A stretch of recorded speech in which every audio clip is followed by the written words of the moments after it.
investigation para sa 6 na flood control cases sisimula na ngayong linggo. Pagsasagawa ng Sandigan Bayan ng bagong guidelines para sa pagpapabilis ng usad ng mga kaso, suportado ng Office of the Ombudsman. Ang hinihiling ko sa inyo na tuloy-tuloy ang trabaho, pero tuloy-tuloy po ang reforma. At ang reforma, hindi yan nadadala sa salita. Ang reforma ay nadadala yan sa gawa. Trabaho ng Department of Public Works and Highways, hindi matitigil sa kabila ng flood control projects anomalies ayon kay Secretary Vince Dizon. Pagbabawas ng 25 hanggang 30% sa halaga ng bawat proyekto ng Department of Public Works and Highways ipinanukala sa Senado. Dalawang suspect sa text phishing scam na aresto ng PNP Anti-Cybercrime Group. Mastermind ng grupo, isang foreign national.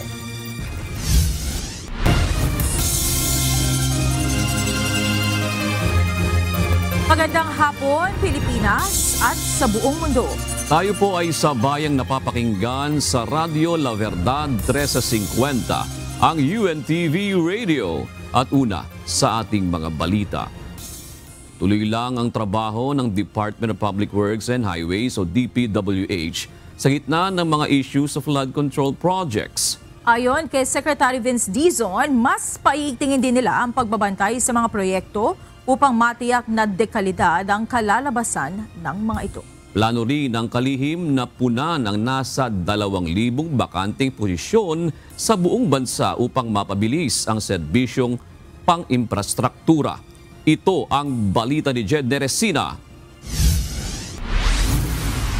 Ang hinihiling ko sa inyo na tuloy-tuloy ang trabaho, pero tuloy-tuloy po ang reforma. At ang reforma, hindi yan nadadala sa salita. Ang reforma ay nadadala yan sa gawa.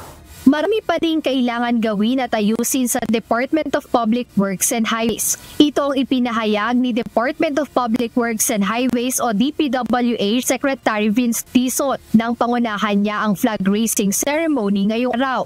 Ayon sa kalihim, hindi lang ang pag-iimbestiga sa flood control projects anomaly ang tinututukan ng ahensya ngayon. Kasama na rin sa kanilang gagawin ang pagsasaayos at monitoring ng iba't ibang infrastructure at projects sa bansa.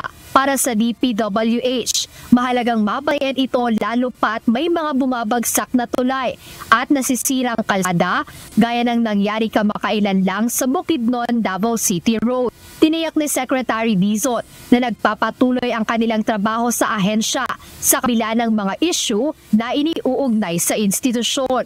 Kailangan nating patrabahuhan dito yung ongoing na pananagot ng mga taong dapat managot. Hindi niya sinasabi na itabi natin yon. In fact, kailangan talagang paigtingin pa natin yung pananagot ng mga dapat managot.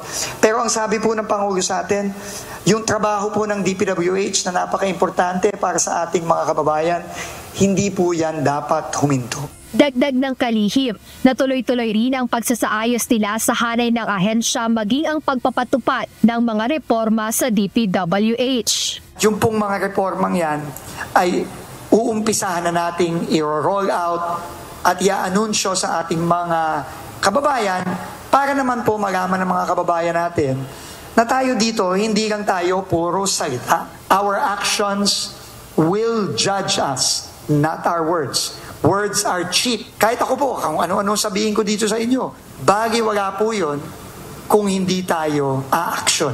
At hindi tayo a-action ng mabilis, hindi tayo a-action ng tama. Ayon kay Secretary Vince Dizon, marami pa ang makakasuhan at mapapatalsik sa pwesto dahil hindi pa tapos ang paglilinis nila sa hanay ng mga kawani ng kagawaran. Samantala ngayong araw, ipinag-utos din ng Public Works Secretary na agad punan ng ahensya ang halos 2,000 bakanteng posisyon sa buong bansa upang mapabilis ang serbisyong infrastruktura. Bibigyang prioridad ang mga empleyadong nasa DPWH, maging ang mga job order employees. unang-una, iangat muna natin ang mga deserving, honest, hardworking people already in DPWH. Kasama na po ang mga job order employees natin ngayon. Hindi porket job order kayo ng napakatagal na panahon, wala kayong karapatan at oportunidad para umangat.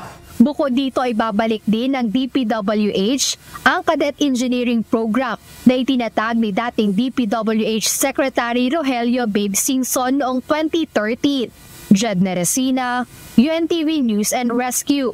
Diyos ang aming sandigan, serbisyo publiko ang aming pinahahalagahan. Kabi-kabila ang panawagan at suwestyon para dagdagan ang kapangyarihan ng Independent Commission for Infrastructure o ICI. Kaya hindi sinasara ng Malacanang ang posibilidad na mabigyan ng mas matalas na ngipin ang komisyon. Samantala, hindi naman isinasara ni Pangulong Ferdinand Marcos Jr. ang pinto sa isinusulong ng ilang mambabatas na bigyan pa ng dagdag ng ngipin ang Independent Commission for Infrastructure o ICI. Ito ang balita ni Nel Maribuhok. Kung may gaganda pa, hindi naman po ito sasarahan ng pinto ng Pangulo.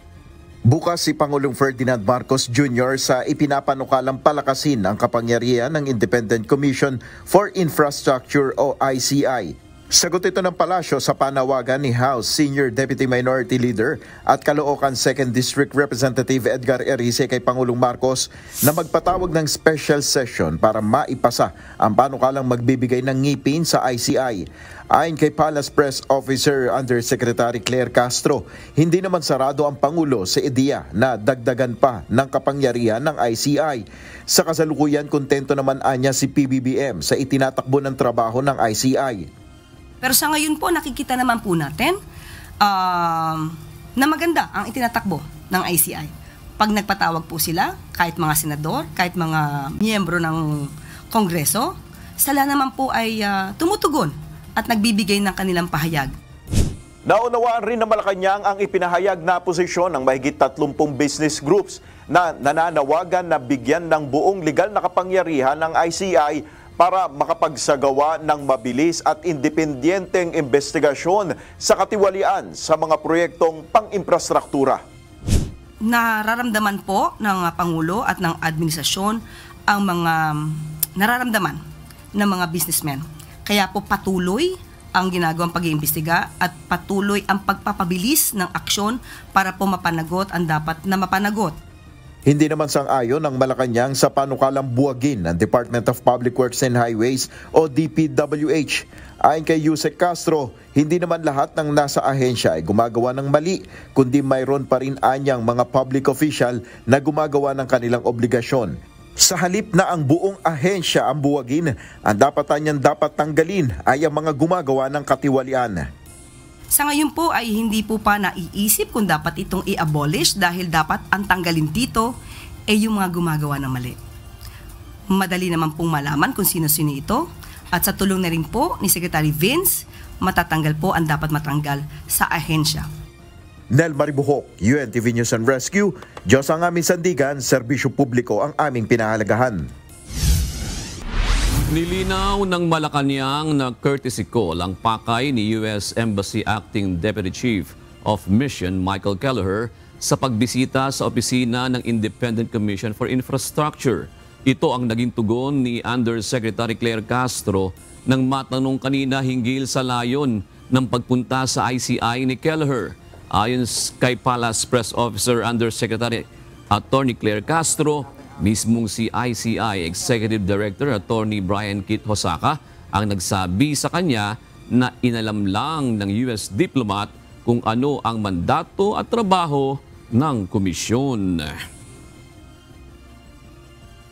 Nakausap po kami mismo at tinawagan po natin si Attorney Hosaka at tinanong po natin kung ano yung kanilang naging usapan. According to him, nagkaroon lang daw po ng courtesy call at inalam daw po kung ano yung mandato ng ICI. Just courtesy call. Nanindigan ng Independent Commission for Infrastructure o ICI na hindi o naratibo ng kung sino man o ng kasalukuyang administrasyon ang ginagawa nilang investigasyon sa flood control project sa bansa. Ayon kay Attorney Brian Keith Hosaka, Executive Director ng ICI, nakabase sila sa bawat ebidensyang kanilang nakakalap at ito niya ang basihan ng naratibong kanilang ginagawa. Kaya't pinabulaanan niya ang pahayag ni Vice President Sara Duterte na ang komisyon ay para sa isang kwento na mismong ang kasalukuyang administrasyon ng umano'y gumawa. Kung anong dokumento, our narrative is the evidence to be presented to us. Kung anong dokumento, anong ebidensya, anong testimony na makukuha namin na totoo, doon kami po tungo. Walang narrative doon. Yun ang narrative namin. Hanapin kung sino mga may sala, maparusahan sila, kunin yung mga ninakaw na pera at ibalik sa tao. Yun lang naman. Bukas si House Appropriations Chairperson at Nueva Ecija 1st District Representative Micaela Swansing na bawasan ng alokasyon sa on-program appropriations sa 2026 national budget. Tiniyak naman itong hindi magagamit ang on-program appropriations sa flood control projects. Ito ang balita ni Rosalie Cos. I am very much open to reducing unprogrammed appropriations, pero sana po we retain the purposes that are really needed. Idinitalya ni House Committee on Appropriations Chairperson at Nueva Ecija 1st District Representative Micaela Swansing ang 11 items na nakapaloob sa 243.2 billion pesos na alokasyon sa unprogrammed appropriations sa ilalim ng 2026 national budget. Inilalaan ng unprogrammed appropriations o standby funds sa mga proyektong hindi patukoy kung saan kukunin ang pondo. Pinakamataas ang unprogrammed appropriations para sa foreign assisted projects na nagkakahalaga ng 133.1 billion pesos.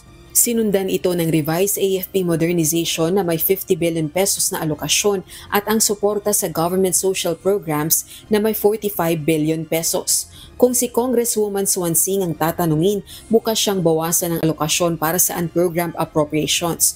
Gayunman, umaasa itong mananatili ang alokasyon para sa mahalagang paggagamitan gaya ng para sa foreign assisted projects, social programs, AFP modernization at iba pa.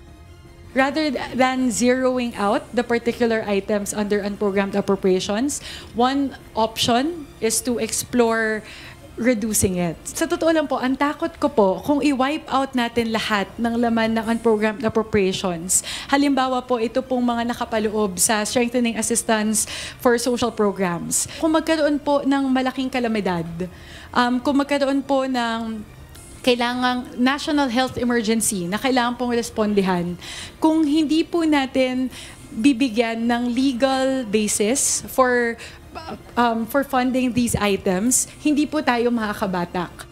Nauna nang ipinahayag ni Senate Committee on Finance Chairperson Win Gatchalian na aalisin ng Senado ang lahat ng unprogrammed appropriations sa 2026 national budget, liban na sa foreign assisted projects na may loan agreements. Ayon naman kay House Assistant Minority Leader at Kabataan Party List Representative Rene Co, hindi sila titigil sa pagsusulong na tanggalin ang alokasyon para sa unprogrammed appropriations. Kasama sa kanilang plano ang pakikipag-usap sa mga senador. Sa atin gusto nating ma-zero ang unprogrammed appropriations. I-exhaust natin lahat ng means to do so, whether it is lobbying at the Senate, lobbying it at the representatives ng Bicameral Conference Committee. Tiniyak naman ni House Committee on Appropriations Chairperson Swansing na walang pork barrel sa 2026 budget. Hindi rin magagamit para sa flood control projects ang alokasyon para sa unprogrammed appropriations. Samantala, mapupunta naman sa medical assistance to indigent and financially incapacitated patients o MAIFIP ng Department of Health ang binawas na pondo sa tanggapan ni Vice President Sara Duterte para sa 2026. Mula sa 902.89 million pesos, ibinaba ito sa 733 million pesos, naka-level ng pondo ngayong 2025. Yung kabuuan po ng na kaltas sa Office of the Vice President ay inilipat po sa MAIFIP. 156 million po yun sa kabuuan. Rosalie Cos, UNTV News and Rescue. Diyos ang aming sandigan, serbisyo publiko ang aming pinahahalagahan. Dalawa na namang aksidente sa motorsiklo ang tinulungan ng UNTV News and Rescue Team. Isa rito, ang rider na nabangga sa Baguio City habang isa naman ay banggaan ng motorsiklo sa Sorsogon City. Ito ang balita ni Emma Ruth Go. Kanya nangyari sa pangawid kayo? Pangawid ako. Bigla nga nagbulag. Nag-overtake sa gaita. Nagpating hapay man. Oo. Nasa po, nagsinapot kami. Manungay ada kayo garot di aktual nga naka-kalpok jay or ada kayo sa bali? Ay, nagsinabat kayo. Sinabat kami di agad, nakatingay sila. Nag-overtake sila. Inabutan ng UNTV News and Rescue Team ang isang motorcycle accident nitong Sabado, October 18 sa kahabaan ng South Drive, Baguio City. Nadatnan ng team ang City Disaster Risk Reduction and Management Office at 911 on-call rescue team sa lugar habang nagbibigay ng paunang lunas sa mga rider na sangkot sa aksidente. Ayon sa rider na inasistihan ng UNTV News and Rescue, pauwi na sana ito galing ng trabaho nang mabangga siya ng isa pang motorcycle rider na nag-overtake at sumakop ng kabilang linya ng kalsada. Yung nakabanggaan nyo, may angkas ba? May angkas yun eh. Yung babae kaya dalawa sila. At hindi, yung may bata pa eh. May bata pa. Yung bata. So taluda sir.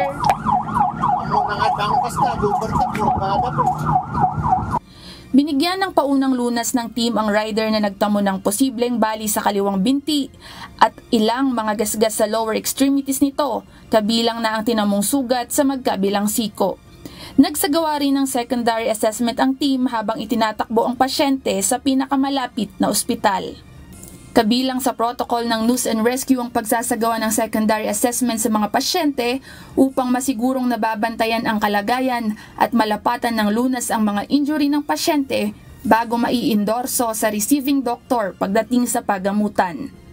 Katuwangang Baguio CDRRMO at 911 on call, isinugod ng rescue teams ang mga pasyente sa Baguio General Hospital para sa karagdagang atensyon medikal.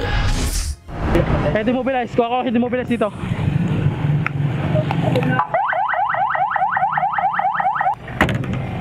Pakisuyo na lang sa mga tanod. Sir, pwede po paano muna dito sa may ano? Dito. Sir, dinig mo ako, sir. Dinig mo ako, sir. Sa Sorsogon City, tumilapon sa kalsada ang dalawang biktimang ito matapos ang nangyaring banggaan ng isang motorsiklo at chariot sa Irosin, Sorsogon City, Sabado, October 17. Hindi man ako nag-pray nun talaga kasi nakita ko si Radide sa linya niya. Tapos parang bumigla lang siya, likoy rugzon. Sumalpok siya sa amin. Basta napansin ko lang na may lumagatak. Dumiro-diretso na ako dito sa may barangay. Tayo sa bangko na may bumangga sa amo. Ayon sa inisyal na investigasyon ng Philippine National Police Sorsogon, binabaybay ng Rusi Chariot ang Maharlika Highway patungong Hilaga, galing sa Bulan, Sorsogon at patungo sa Irosin, Poblasyon. Subalit pagdating sa Barangay Buenavista, Irosin, Sorsogon ay dumating naman ang isang motorsiklo galing sa kabilang direksyon na bigla na lamang itong lumiko at sinakop ang linya kaya nasagi ang chariot. Walang suot na helmet ang dalawang sakay ng motorsiklo. Nasawi sa aksidente ang 18 anyos na rider habang ang angkas nito ay sugatan. Matapos malapatan ng pangunang lunas ay dinala na agad ito sa ospital. Wala namang tinamong injury ang 5 sakay ng Rusi Chariot. Kasalukuyang nakatambay kami sa aming barangay outpost nang biglang may parang pumutok, boom. Tapos bigla na lang kami tumakbo. Nakita na lang namin yung dalawang tao na nakabulagta sa kalsada. Tamang-tama din sir yung daan nyo kanina, di ba? Yung Antebe. Kayo nga ang naging first responder. Kaya maraming salamat po sa inyo sa first responder. Yun lang po ang nakita ko. Sa mga nangangailangan ng agarang tulong sa panahon ng aksidente o sakuna, makipag-ugnayan po sa UNTV News and Rescue Hotline 8911 UNTV o 8911-8688. Emma Ruth Go, UNTV News and Rescue. Diyos ang aming sandigan, serbisyo publiko ang aming pinahahalagahan. May nakahanda ng pasilidad ang Department of the Interior and Local Government para sa mga makakasuhan sa flood control scandal. Kanina ay pinasilip sa media ni DILG Secretary John Vic Remulla ang bagong district jail sa Quezon City na kompleto anya sa pasilidad. May infirmary din ito na pwedeng pagdalhan sa mga magkakasakit na detainee upang hindi na kailanganin na dalhin sila sa ospital para magpagamot. Ito ang balita ni Evan Alvarez. Normally kakasakit. So magtatayo kami ng infirmary dito na which is the same quality as the hospital they choose. Then they can bring their doctors here para nag-aan sila. So hindi na sila pwedeng dalhin sa anumang... Wala ng rason para magpa-hospital arrest. Ito ang binigyan diin ni Interior and Local Government Secretary John Vic Remulla sa napipintong pagpapakulong sa mga makakasuhan sa flood control scandal. Ayon sa kalihim, handa ang pinakamalapit na kulungan sa Sandigan Bayan para sa mga ito. Isa ito sa mga kulungan dito sa New Quezon City Jail male dormitory kung saan posibleng ipiit yung mga makakasuhan sa flood control scandal. Ayon kay DILG Secretary John Vic Remulla, kompleto sa mga pasilidad ang kulungang ito. Pagdating dito sa mismong kwarto, kaya nitong maglaman ng 10 katao, kompleto sa mga higaan, maging sa lababo, paliguan at palikuran ng mga mapipiit, pati lagayan ng kanilang mga gamit. Ayon sa kalihim, dito mananatili yung mga sangkot sa flood control scandal habang dinidinig ang kanilang mga kaso.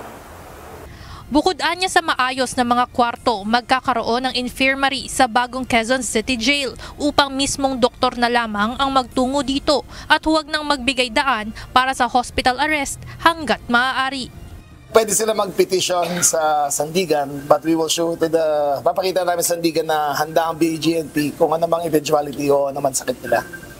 Paliwanag ng kalihim, kailangang ipakita sa mga tao na patas ang batas sa lahat, kahit sa mayayamang individual o mismo mga opisyal ng gobyerno. Ayon kay SILG Remulla, base sa kanyang pagtataya, daan-daang mga nasasangkot sa flood control scandal ang maaaring mapiit sa kulungang ito. Ang hula ko lang ay lalagpas 200 ang indictments na darating. So hula lang yan So based on the Senate hearings. Pero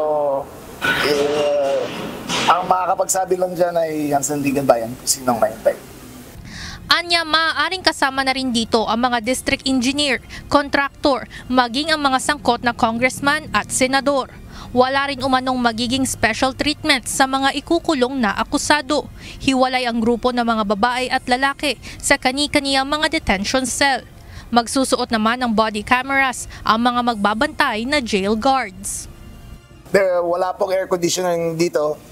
There will be no air conditioner, there will be no cell phones, there will be no laptops or tablets. Pwede lang ng forms of communication is a computer, kung teleconference sa lawyer nila, or landline na pwede makinig ang BGNP kung ano pinag-uusapan nila. Samantala, paglilinaw ng kalihim, ito'y paghahanda lamang sa posibilidad na gamiting kulungan ang New Quezon City Jail. Anya, nasa Sandigan Bayan pa rin ang pagpapasya kung dito iko-commit o dadalhin ang mga makakasuhan sa flood control scandal. Evan Alvarez, UNTV News and Rescue. Diyos ang aming sandigan, serbisyo publiko ang aming pinahahalagahan. Narito naman ang mga balita sa iba't ibang panig ng mundo na ihahatid ng ating global correspondent na si Marvy Delphine mula sa Perth, Australia.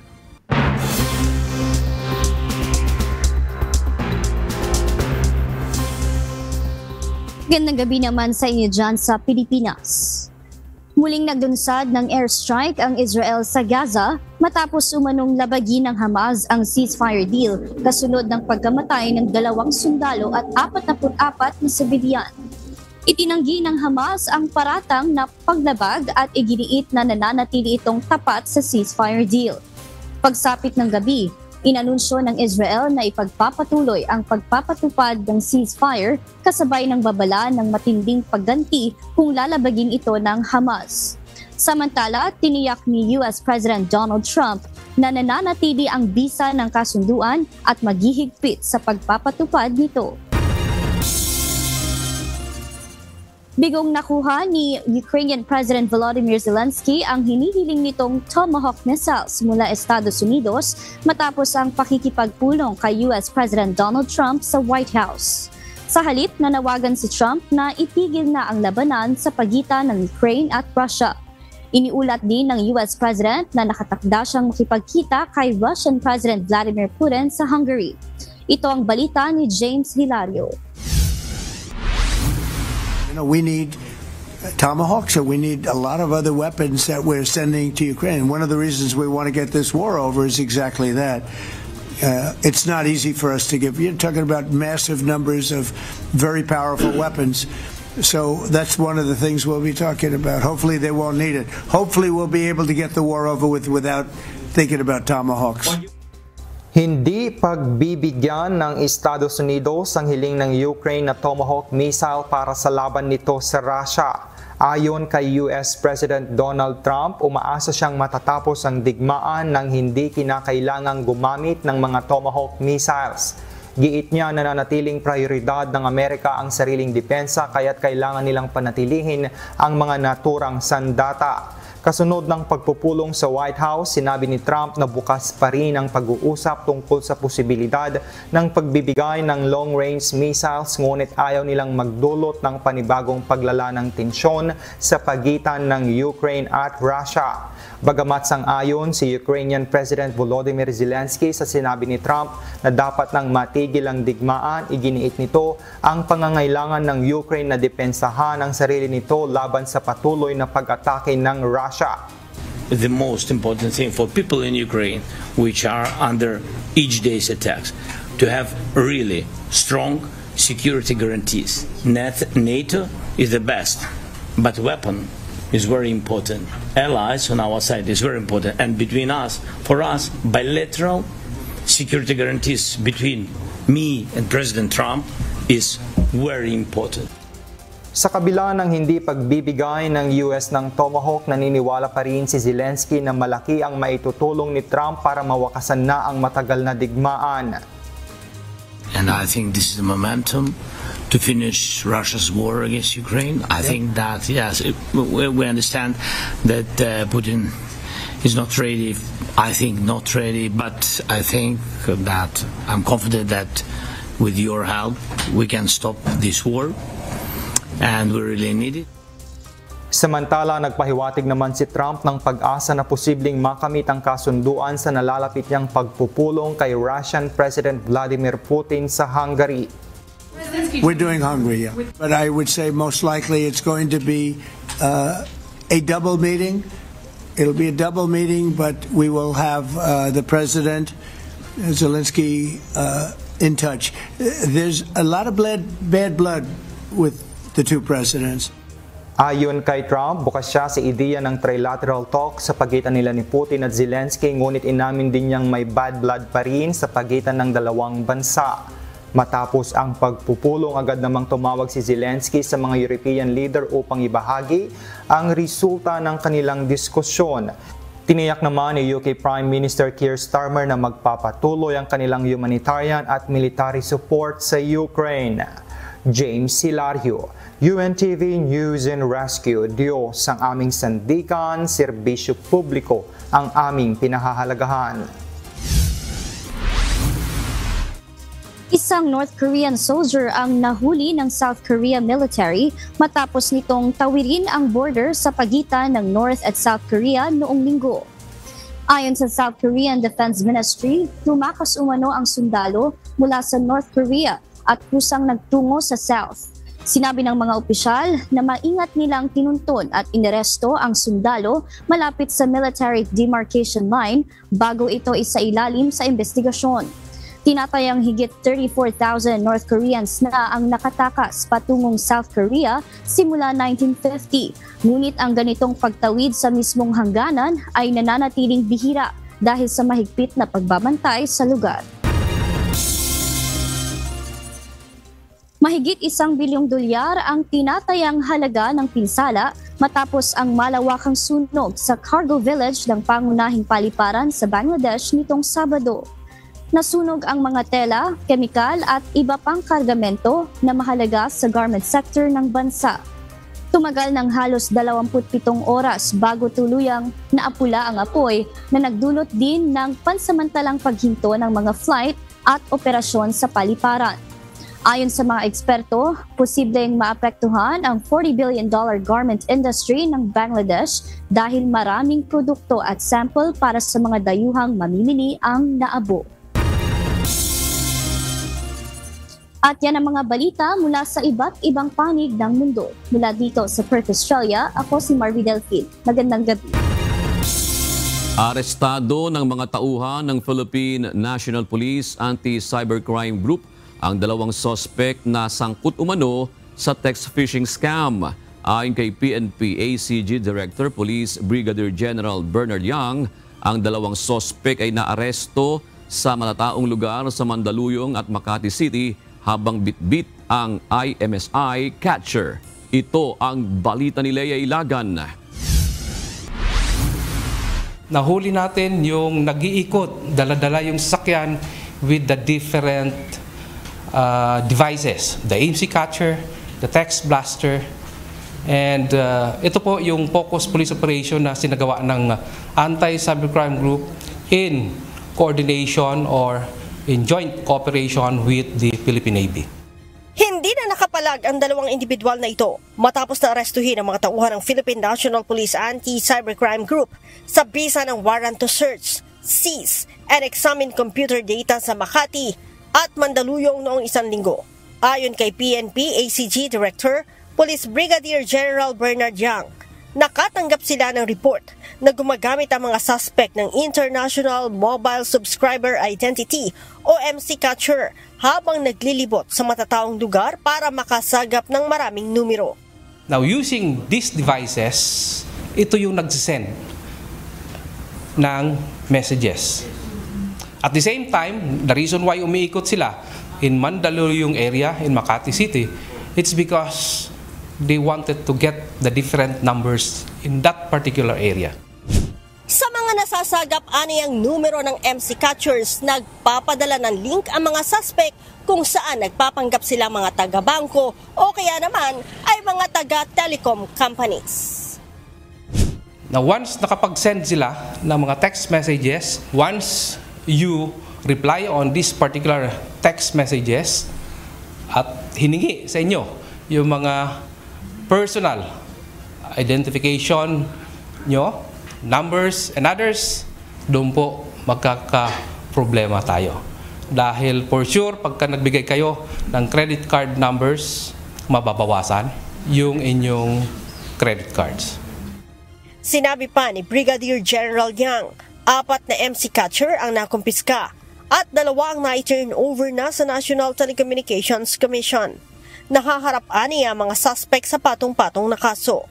Last week, we were able to file a case for violation of the SIM Card Registration Act, misuse of device, the Radio Control Law of the NTC, and Republic Act 8484, Access Devices Act against the suspects. This is all in violation or in relation to Republic Act 10175.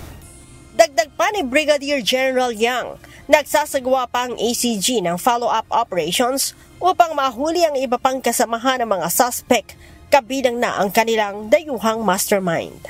Lea Ilagan, UNTV, News and Rescue. Diyos ang aming sandigan, serbisyo publiko ang aming pinahahalagahan.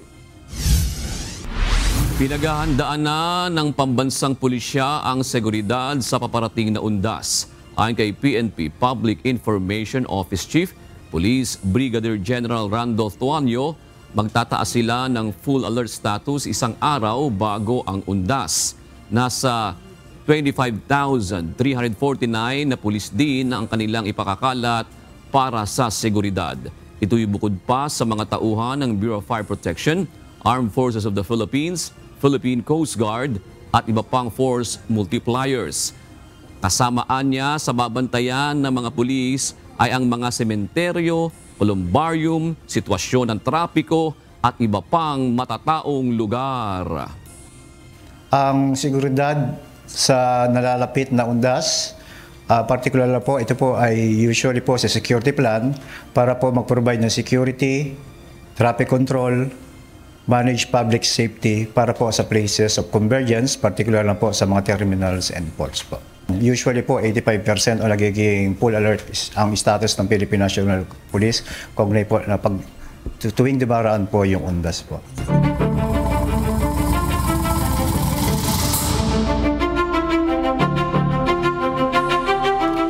Sisimulan na ngayong linggo ng Office of the Ombudsman ang preliminary investigation para sa mga kaso sa flood control scandal. Samantala, suportado rin ng opisina ang pagbuo ng Sandigang Bayan ng mga bagong guidelines para sa pagpapadali ng usad ng mga kaso. Ito ang balita ni Ivan Alvarez live.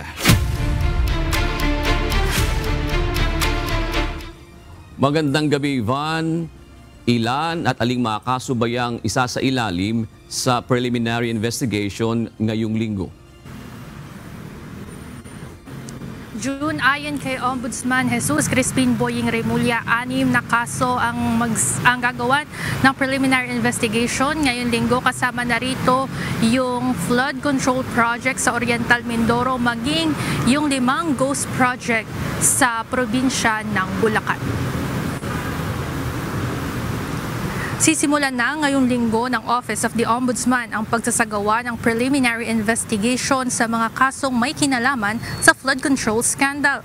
Kasama sa uunahin ay ang isinumiting rekomendasyon ng Independent Commission for Infrastructure na irregularidad sa isang flood control project sa Oriental Mindoro na aabot sa 290 million pesos. Kasama rin ang unang 5 ghost flood control project cases sa Bulacan na isinumite ng Department of Justice sa Office of the Ombudsman nitong nakaraang linggo, October 14. Paumpisahan ko na rin this week yung PI ng preliminary investigation ng cases, first cases na final dito.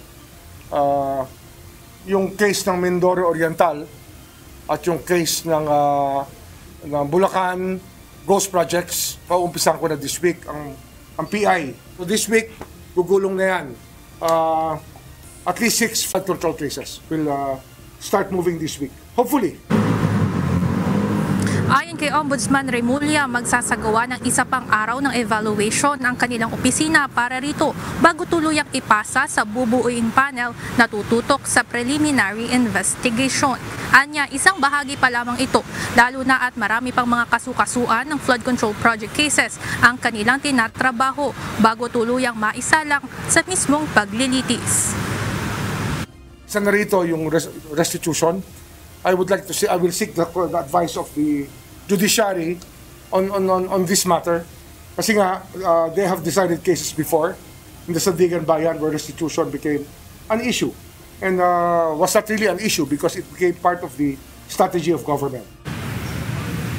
Giit ni Remulla, kakausapin niya muli ang Sandigan Bayan pagdating sa proseso at mga obligasyon kung papaano mangyayari ang pagbabalik ng yaman na ninakaw sa taong bayan o restitution.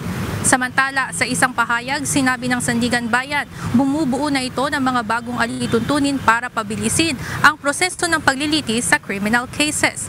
Ito'y bilang paghahanda sa mga isusumiting kaso ng Office of the Ombudsman kaugnay ng flood control scandal.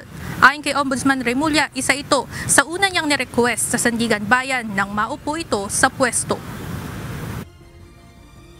I was told about it. I was told that the Sandigan Bayan is now trying to craft its own rules of procedure, probably for the continuous trial of cases. I requested that already from the presiding justice 10 days ago.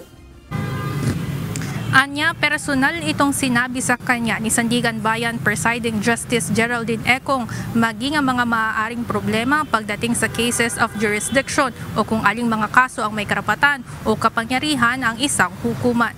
Samantala, patuloy naman anyang hihingi ng mga payo ang Office of the Ombudsman sa Sandigan Bayan pagdating sa pagpapabilis ng usad ng mga kaso. June, dito sa gagawing preliminary investigation, dito aalamin kung mayroong mga sapat na ebidensya o basihan para makapagsampa na ng kaso sa Sandigan Bayan. Ito rin yung yugto kung saan bibigyan ng pagkakataon yung mga nirereklamo o mga respondent na makapagpasa na kanilang counter affidavit o sagot sa mga reklamong ibinabato sa kanila. Yan muna ang update mula dito sa Quezon City. Balik sa inyo dyan, Jude. Ivan, gaano ba katagal itong sinasabi mong yugto na ito, na proseso na ito, bago iakyat yan o bago yan ilitisin sa Sandigan Bayan? June, walang specific na araw o gaano katagal na binigay si Ombudsman Remulla kung gaano katagal itong preliminary investigation, pero una pa lamang sinabi na ni Ombudsman Remulla na gusto nilang madaliin itong mga isinasagawang investigation. Nung evaluation, una niyang sinabi 10 days ang kanilang kailangan para sa evaluation, kaya inaasahan natin na pagdating dito sa PI ay magiging mabilis din ang kanilang magiging proseso. June. Sinasabi mo kanina, unang 6. Ibig sabihin, gaano karami pa yung mga susunod? Meron ka bang ideya dyan, Ivan, na sinabi si Ombudsman Remulla? June, hindi sinabi ni Ombudsman Remulla kung ilan pang mga kaso yung nakapila ngayon sa Ombudsman o ilan pang mga kaso ang isusumite ng iba't ibang komisyon sa Ombudsman para makapagpasa sila ng mga kaso sa Sandigan Bayan. Pero sa mga nauna na mga pahayag ni Ombudsman Remulla, tinataya niya na mga daang kaso ang kanilang hahawakan pagdating dito sa flood control scandal. June. Maraming salamat, Ivan Alvarez. Sang-ayon si Department of Public Works and Highways o DPWH Secretary Vince Dizon na tapyasan ang pondo para sa panukalang mga proyekto ng kagawaran sa susunod na taon. Aminado ang kalihim na ilang mga proyekto na nakapaloob sa kanilang panukalang budget sa susunod na taon ang natuklasan mismo nila na overpriced. Ito ang balita ni Asher Gadapan Jr. Sa aming initial studies, meron pong tagagang overpriced na overpriced. And when I say very overpriced, above 20%. Meron po mas mababa sa 20%. Meron po ako nakita lampas 30%. Natuklasan ng Department of Public Works and ng kanilang ahensya na overpriced o higit na mataas ang presyo kaysa nararapat. Kasabay ito ng pag-aaral ni Secretary Vince Dizon sa panukalang budget ng DPWH sa gitna ng mga katiwalian, partikular na sa flood control projects ng pamahalaan. Sa pagdinig ng Senate Committee on Finance para sa 2026 budget ng DPWH, inilahad ng kalihim na magkakaiba ang presyo ng mga materyales sa bawat rehiyon. Natutunan ko lang din po ito nung pagpasok ko sa DPWH several weeks ago na ang presyo po ng mga materyales, simento, bakal at iba pa ay iba-iba kada rehiyon. Iba po ang presyo sa NCR, iba po ang presyo sa Cebu, iba po ang presyo sa Palawan, iba po ang presyo sa Mindoro. Pero clearly po merong overprice. Iminungkahi naman ni Senador Loren Legarda ang isang hakbang na magsisilbing pansamantalang reforma para sa pagtatama ng mga sistema sa DPWH. Ito ay habang isinasagawa ng ahensya ang kabuang pagsisiyasat ng halaga ng kanilang mga proyekto. May I suggest one corrective measure would be to implement a strategic 25 to 30% reduction across all DPWH line items, treating the adjustment as a cleansing or recalibration step rather than a punitive cut. This could be complemented by a provision allowing the reallocation of validated savings to higher performing, transparent, much needed projects, many of which have demonstrated better procurement discipline, adherence to technical standards, and timely completion. Suportado naman ng DPWH Secretary ang hakbang na isasagawa ng Senado kaugnay nito. Samantala, tila nababahala naman si Senador JV Ejercito para sa mga posibleng maapektuhan ng pagbaha dahil sa kawalan ng flood control projects sa loob ng 2 o 3 taon. Mungkahi nito, ilipat sa big ticket items ang bahagi ng 350 billion pesos na inalis sa proposed budget ng DPWH na unang inilaan para sa mga flood control project. Ang nangyari na pag-iwanan yung mga tunay na big ticket items that would have really solved the problems of flood-prone areas like Central Luzon and other areas in the country. Makikita lang natin yan, Mr. Chair, doon po sa projects na nakakuha ng malalaking flood control projects vis-a-vis those flood-prone areas, talaga merong mismatch. Sinabi naman ni Secretary Dizon na suportado niya ang proyekto lalo na at binubuo na ang master plan nito. May I just update, Mr. Chairman, the committee, that currently, specifically for the provinces of Nueva Ecija, Bulacan, and Pampanga, which is really the flood-prone area in the Central Luzon Basin, no? There is an ongoing Central Luzon Floodway detailed engineering design project. This is funded by the Asian Development Bank. Hindi pa po ito tapos, ongoing po ito.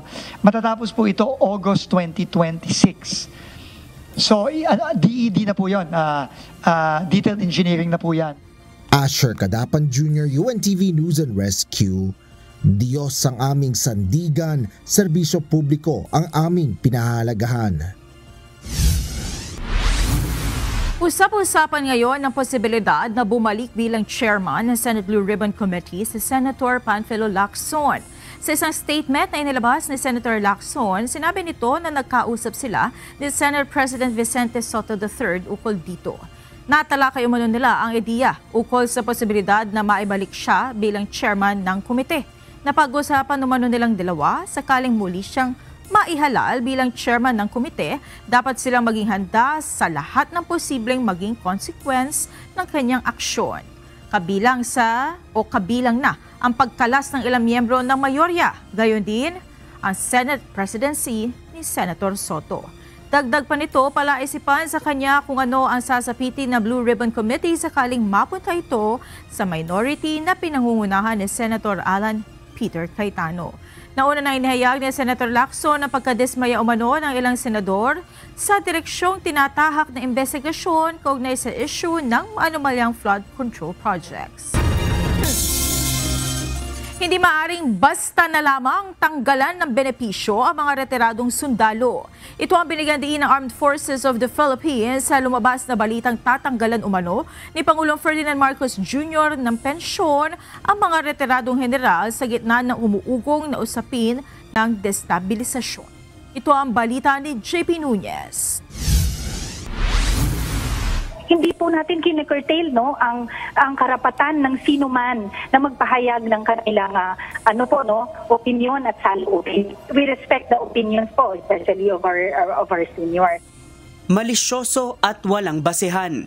Ganito inilarawan ng Armed Forces of the Philippines o AFP ang balitang aalisan ng retirement benefits ang mga retiradong general dahil sa mga usap-usapan ng destabilisasyon mula sa kanilang hanay. Ayon kay AFP spokesperson Colonel Francel Margaret Padilla, malayang magpahayag ng saloobin ang sinumang dating kasapi ng organisasyon. Sa Facebook post ni Cavite Port District Representative Kiko Barsaga noong Sabado, October 18, nakalagay dito na nagbabanta umano si Pangulong Ferdinand Marcos Jr. na tatanggalin ang pensyon ng AFP dahil sa takot sa military sedition. Pinabulaanan ito ng AFP at sinabing hindi sila basta-basta pwedeng magtanggal ng pensyon ng mga retiradong sundalo. Gayunman ayon kay AFP spokesperson Colonel Padilla, kung merong nalalabag sa batas sa mga pagpapahayag ng saloobin ng mga retiradong sundalo, pwede pa ring maapektuhan ang kanilang pensyon. Halimbawa nito ay paglabag sa data privacy, anti-cybercrime law at inciting to sedition. Dadaan naman anya ito sa legal na proseso, tsaka lang ipapataw ang sanksyon alinsunod sa sinasabi ng batas. Iginagalang po ng Sandatahang Lakas ng Pilipinas yung karapatan po ng bawat Pilipino. Lalo na po ang ating pati na tong ating mga veterano po na magsalita, maglahad po ng kanilang pananaw. Ngunit meron po tayong mga tinatawag na red line na sumasailalim naman po sa ating batas. Kapag ito po ay napatunayan na meron po silang nalabag na batas, tsaka lang naman po na posible po na merong epekto po dito sa ating pension system po. Sa ngayon, iniimbestigahan ng AFP ang impormasyon na mayroong mga retiradong sundalo na nagpapakalat ng impormasyon na inciting to sedition. Sa ngayon po, this is a work in progress po, no? Ang goal nito para po tiyakin natin na ang ating pension system po ay makatarungan, tapat po, no, na nagagamit hindi po ang sumasalungat sa batas o nakakasira po sa tiwala ng publiko o sa sandatahang lakas ng Pilipinas. Ayon naman kay Palace Press Officer Undersecretary Claire Castro, wala pang reaksyon dito ang Pangulo at ang AFP muna ang dapat magbigay ng tugon. Sa ngayon po ay wala naman pong masasabi kung anong tugon ng Pangulo patungkol dyan. At ang issue po na yan ay sa AFP at kung meron silang aaralin, dapat muna po sigurong aralin. Pero inihayag din ni Yusek Castro na kapag may nagawang krimen ang sundalo ay dapat silang managot sa batas. Ngunit hindi nito ipinaliwanag kung maaaring maapektuhan nito ang pensyon ng mga sundalo. Ang pananagutan nila kung gumawa sila ng krimen, dapat po sila managot at ang korte po ang hahatol sa kanila. JP Nunez, UNTV, News and Rescue. Diyos ang aming sandigan, serbisyo publiko ang aming pinahahalagahan. Kasama ngayon sa mga pangunahing alalahanin ng mga Pilipino ang isyu ng korupsyon. Kasunod ito ng mga naibulgar na anomalya sa flood control projects ng gobyerno. Base sa pinakabagong tugon ng masa survey ng Okta Research, nasa top 2 ngayon ang paglaban sa graft and corruption sa mga urgent national concerns ng mga Pilipino. Kasama rin sa nangungunang concern ng mga Pilipino ang pagkokontrol sa pagtaas ng presyo ng mga basic goods at iba pang serbisyo. Top 3 naman ang access sa abot-kayang mga produkto, top 4 ang pagtaas ng sahod, at top 5 ang pagbabawas ng kahirapan. Ayon sa Okta Research, ito ang kauna-unahang beses na pumasok sa top 5 ang urgent national concerns, ang corruption. Isinagawa ang survey noong September 25 hanggang 30 sa pamamagitan ng face-to-face interview sa 1,200 na mga respondent. 3 venue lugar sa National Capital Region ang pinagsasagawaan ngayon ng Commission on Elections sa COMELEC ng Special Registration Anywhere Project o SRAP. Kahit galing sa ibang probinsya ay maaaring pagparehistro. Samantala hindi naman kasama sa voter registration ang Bangsamoro Autonomous Region in Muslim Mindanao o BARM. Ito ang balita ni Dante Amento. Dinadagsa po ng mga kababayan natin. Sa unang araw, ganung ang registration na ito ay tatagal hanggang Mayo at 18 pala pa ng susunod na taon. Opisyal nang nagsimula ngayong araw ang nationwide voter registration na tatagal hanggang sa May 18, 2026. Ito ay para sa November 2, 2026 barangay at sangguniang kabataan elections o BSKE. Dito sa Metro Manila, mayroong Special Register Anywhere Program o SRAP sa Luneta, Parañaque Integrated Terminal Exchange o PITX at pamantasan ng lungsod ng Maynila o PLM hanggang bukas. Kahit taga-ibang probinsya ay pwedeng magparehistro kapag nakadaan sa SRAP. Ito pong Registration Anywhere program natin ay gagawin din sa lahat ng highly urbanized cities sa buong Pilipinas, kasama na yung mga capital towns ng buong Pilipinas. Sa mga susunod na araw ay magkakaroon ng ibang venue ang SRAP. Mayroon ding Register Anytime Project para kahit gabi ay maaaring magparehistro. Nagpasalamat ang mga guro, mag-aaral at maging mga pasahero na inilapit sa kanila ng COMELEC ang pagpaparehistro. Importante sa amin to, at least hindi na naabala yung mga bata na lumabas pa ng school para mag-register. May klase po ako kanina, so mas nakatulong po siya na mas lesson po sa pamasahe kasi dito na lang po ako bibilat. Importante ito para makasama tayo sa pagpili ng mga taong dapat na ilagay natin sa pwesto. 1.4 million na mga bagong botante ang target ng COMELEC na mairehistro. Magdala lamang ng isang valid o government-issued ID kapag magpaparehistro. Samantala, nilinaw ng COMELEC na hindi kasama sa voter registration ang Bangsamoro Autonomous Region in Muslim Mindanao o BARM pagkatapos na lang anya ng isasagawang parliamentary elections na inaasahan sa March. Paliwanag ng opisyal, batay sa batas, ang pwede lang bumoto kasi sa eleksyon sa parlamento ay ang mga bumoto noong May 12, 2025 midterm elections. Sa ngayon, hinihintay ng COMELEC ang batas para sa districting kaugnay ng unang parliamentary elections. Umaasa kami na kaya at pwede pang gawin gagawin ng Parlamento ng Bangsamoro na magkaroon ng batas patungkol sa districting dyan sa kanila. Dantiamento UNTV, News and Rescue. Diyos ang aming sandigan, serbisyo publiko ang aming pinahahalagahan. Apat na senatorial candidate noong 2025 midterm election ang tumanggap umano ng donasyon mula sa mga kontraktor na sangkot sa katiwalian sa mga infrastructure project ng DPWH. Ayon kay COMELEC Chairman George Erwin Garcia, 21 kontratista na ang na-flag ng COMELEC matapos magbigay ng pondo para sa pangangampanya ng hindi bababa sa 7 kandidato kabilang ang 2 party list groups. Ipinaliwanag ng COMELEC na ipinagbabawal sa Omnibus Election Code ang sinumang kontratista ng gobyerno na magbigay ng anumang uri ng electoral contribution and expenditure sa sinumang kandidato. Patuloy pa ang investigasyon ng COMELEC sa mga Statement of Contributions and Expenditures o SOSE ng mga kandidato habang hinihintay pa ang sertipikasyon mula sa DPWH kung ang mga donasyon ay galing sa mga aktibong government contractors. Sa 21, parang 6 or 7 ang involved ng mga kandidato doon. Doon ay national at saka merong party list. Ipinag-utos ng Department of Transportation ang paglalagay ng fare matrix sa lahat ng mga bus terminal para maiwasan ang sobrang paniningil ng pamasahe. Samantala, nasa 2.1 million na mga pasahero ang dadagsa sa Parañaque Integrated Terminal Exchange o PITX sa huling linggo ng Oktubre para umuwi sa kanilang probinsya ngayong undas. Ito ang balita ni Benedict Samson. Kailangan paskil ang mga pamasahe natin, di ba?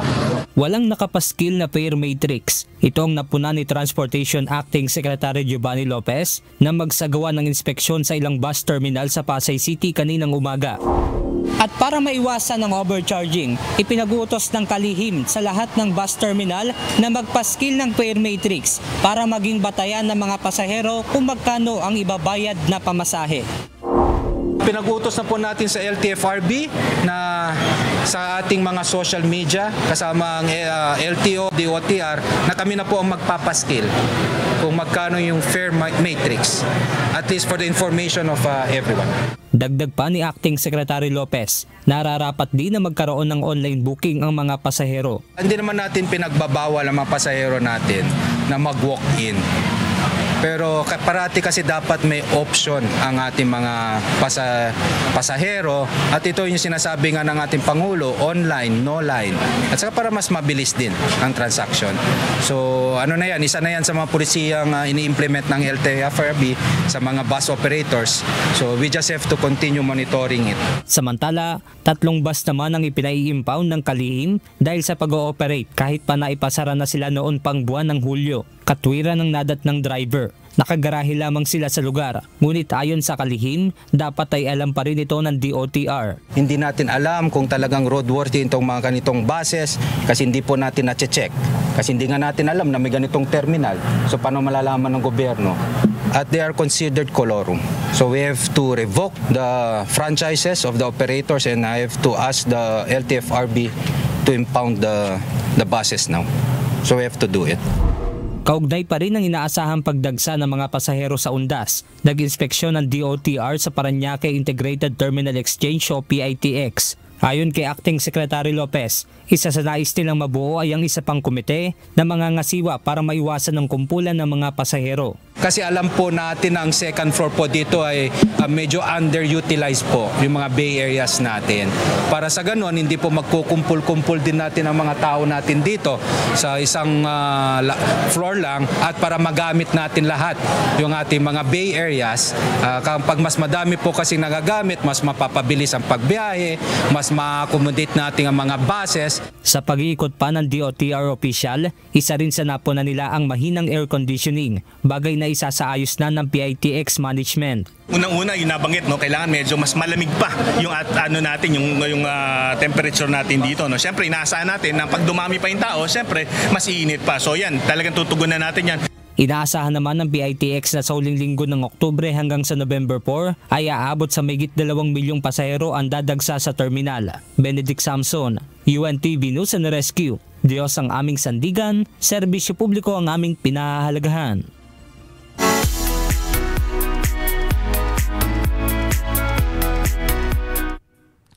Matapos sa kanyang makasaysayang panalo, nagpaabot na lubos sa pasasalamat si 2025 Miss Grand International Emma Tiglao. Sa kanyang Instagram post, ibinahagi ni Emma ang kanyang nag-uumapaw na pasasalamat at anya di pa rin siya makapaniwala na ang kanyang dating panaginip ay nabigyang katuparan na.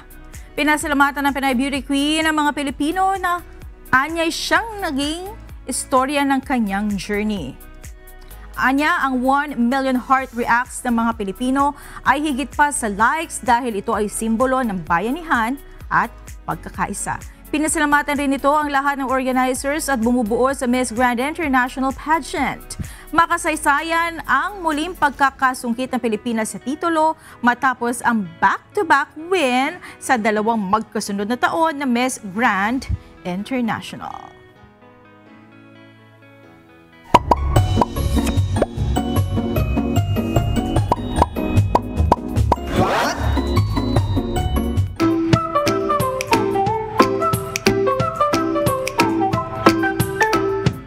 Dagdag kaalaman po, siguro narinig nyo na ang pangungusap na ito. The quick brown fox jumps over the lazy dog. Simpleng pangungusap, di ba? Pero saan ba nanggaling yan? Alamin po natin. Ito ang pinakakilalang pangram sa English language. Isang sentence na gumagamit ng lahat ng 26 letters ng alphabet mula A hanggang Z. Ang tawag sa ganitong sentence ay pangram mula sa Greek words na pan, ibig sabihin lahat, at gramma, ibig sabihin letra. Ang purpose nito ay masubukan kung gumagana o maayos ang pagkakasulat ng bawat letra sa isang font, typewriter o keyboard. Noong panahon ng mga typewriter sa late 1800s, ginagamit ito ng mga technician para i-check kung aligned at functional ang lahat ng keys. Ngayon naman, ginagamit pa rin ito sa computer font testing, graphic design at UI/UX typography. Ayon sa mga historical records, unang lumabas ang sentence na ito sa isang teacher's magazine noong 1885 bilang exercise sa handwriting at spelling. Ang kagandahan ng pangram na ito, maikli, may sense at madaling tandaan. Kumpleto sa letters pero natural pa rin pakinggan. Kumpara sa ibang pangram tulad ng pack my box with 5 dozen liquor jugs o Sphinx of black quartz, judge my vow. Kaya naging standard test sentence na ito sa English hanggang ngayon. Ginagamit din ito ng mga linguists, programmers at designers sa iba't ibang field. Sa font design para makita kung pantay ang spacing at proportion ng bawat letter. Sa keyboard testing para malaman kung gumagana lahat ng keys. At sa language studies para suriin ang frequency at structure ng English letters. Kaya kung minsan mo itong makita sa software demo o printer test page, hindi random yan. Ito ay isang universal tool para sa language design at technology. Kaya po next time na mababasa nyo ang The Quick Brown Fox Jumps Over the Lazy Dog, tandaan nyo na hindi yan basta isang simpleng sentence lang, kundi isang miniature of the English alphabet na pinag-isa sa buong sentence ang letrang A to Z. Sana may natutuhan po kayo at laging tatandaan, mapalad po ang tao na nakakasumpo ng karunungan at ang tao na nagtatamo ng kaunawaan.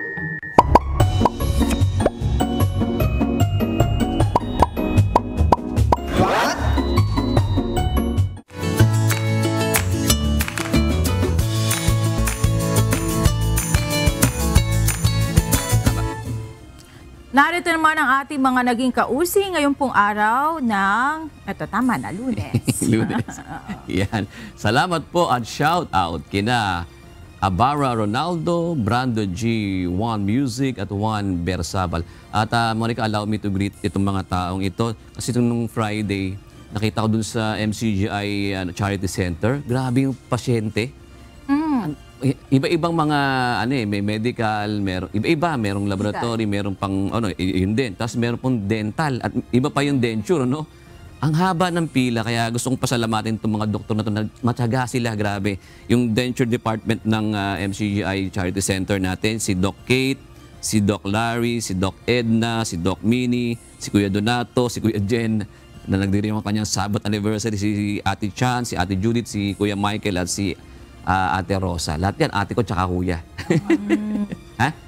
Si Doc Albert pa daw, hinahabol ni Kuya Rick. Yan. Maraming salamat sa effort napakadami, nila. oo. Magkano ba ang ngayon, pabunot? At saka palinis, 500, minimum yung check-up lang. Parang 800? wala na. Oo. 800? Wala na. May 500 pa ba? Parang Siguro bihira na.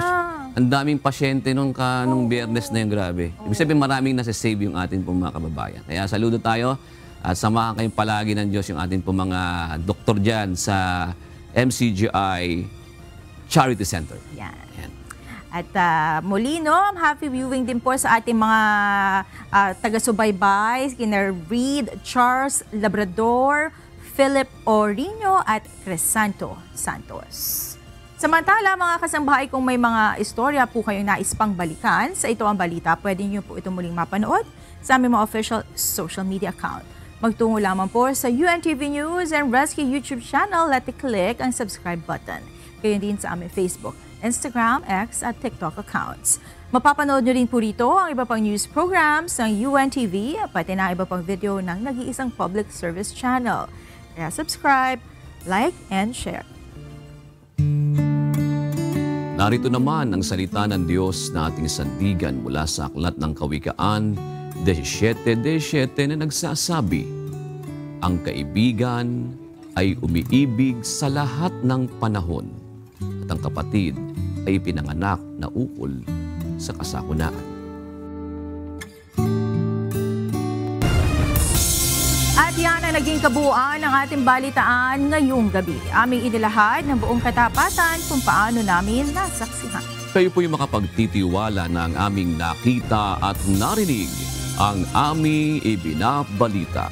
At dito po sa UNTV, Diyos ang aming sandigan, serbisyo publiko ang aming pinahahalagahan. Magandang gabi po.